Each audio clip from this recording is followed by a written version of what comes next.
ବିବାହରେ ଓଡ଼ିଆ ହିରୋ ଜ୍ୟୋତି ଦେଇଛନ୍ତି ସିମରନକୁ କୋଟିଏ ଟଙ୍କାର ଉପହାର। ଯେଉଁ ଉପହାର ଦେଖି କାନ୍ଦି ପକାଇଥିଲେ ଜ୍ୟୋତିଙ୍କ ପତ୍ନୀ ସିମରନ। ଏତେ ଦାମୀ ଉପହାର ଦେଖି ଜ୍ୟୋତିଙ୍କ ଶ୍ୱଶୁର ଘର ଲୋକେ ଚମକି ପଡ଼ିଥିଲେ। ତେବେ ଆସନ୍ତୁ ଜାଣିବା ଜ୍ୟୋତି କେଉଁ ଦାମୀ ଉପହାର ଦେଇଥିଲେ ପତ୍ନୀଙ୍କୁ, ଯାହା ସମସ୍ତଙ୍କୁ ଆଶ୍ଚର୍ଯ୍ୟଚକିତ କରିଥିଲା। ହଁ ଆଜ୍ଞା, ସରିଛି ଜ୍ୟୋତି ସିମରନଙ୍କ ବାହାଘର। ଜ୍ୟୋତିଙ୍କ ବାହାଘରରେ ଅନେକ କଳାକାରମାନଙ୍କୁ ଦେଖିବାକୁ ମିଳିଥିଲା।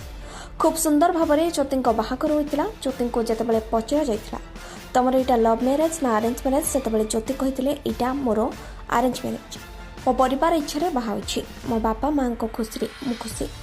ଏ ଦୁନିଆରେ ବାପା ମାଆଙ୍କ ଖୁସି ଛଡ଼ା ଆଉ କିଛି ବଡ଼ ଖୁସି ନାହିଁ ମୋ ପାଇଁ। ଝିଅ ଠିକ୍ କଲେ ସିମରନ ମୋତେ ଭଲ ଲାଗିଲେ, ଆଉ ମୁଁ ତାଙ୍କୁ ବାହା ହୋଇଗଲି। ସେପଟେ ସିମରନ ମଧ୍ୟ କହିଥିଲେ ଜ୍ୟୋତିଙ୍କୁ ପାଇ ସେ ବହୁତ ଗର୍ବିତ ଅନୁଭବ କରୁଛନ୍ତି।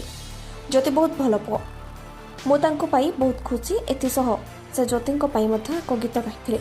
ତୁ ମୋ ଲାଇଫ୍ରେ ଆସିବା ପରେ ଲଭ୍ କ'ଣ ଜାଣିଲି ମୁଁ ଧୀରେ ଧୀରେ।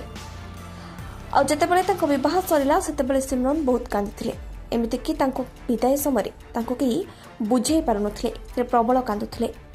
ଆଉ ଦର୍ଶକ ବନ୍ଧୁ, ବିବାହ ଦିନ ଜ୍ୟୋତି ତାଙ୍କ ପତ୍ନୀଙ୍କୁ ସାରା ଜୀବନ ଖୁସିରେ ରଖିବାକୁ କଥା ଦେଇଛନ୍ତି।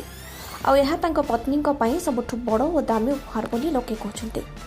ଏହି ଉପହାରରେ ଜ୍ୟୋତିଙ୍କ ଶ୍ୱଶୁର ଘର ଲୋକେ ବି ବେଶ୍ ଖୁସି ହୋଇଥିଲେ।